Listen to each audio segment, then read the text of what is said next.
To install the Fit4 4-in-1 car seat with the vehicle seatbelt in the rear-facing position, begin by storing the latch anchors within the latch anchor storage compartment.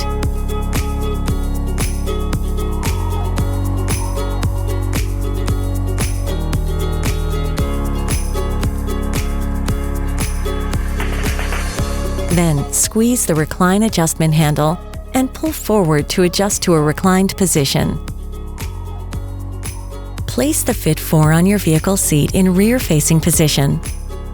Make sure it is not blocking the vehicle seatbelt buckle and that the base is laying flat on the seating surface.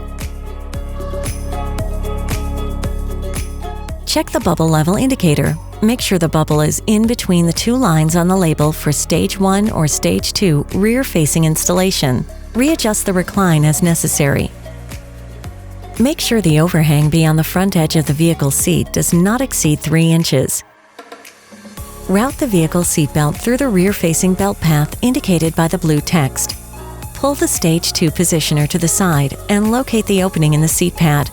Guide the vehicle lap shoulder belt under the seat pad. When routing past the crotch strap, ensure the seatbelt passes in front if the strap is in the rear position, or behind if the strap is in the forward position.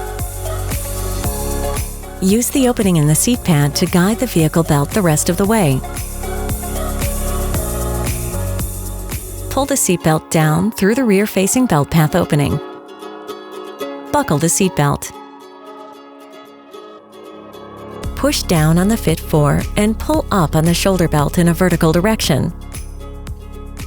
While still pulling up, slide the shoulder belt into the lock-off. Always use the lock-off on the opposite side of the seatbelt buckle. Pull the rest of the vehicle seatbelt out and put it into locked mode. Hold the Fit4 at the belt path and pull side to side and front to back. It should not move more than 1 inch from the vehicle seat back or from side to side. Make sure the bubble is in between the two lines for the appropriate rear-facing stage. If necessary, loosen the latch straps, readjust recline, and repeat installation steps to make sure the Fit4 is installed properly.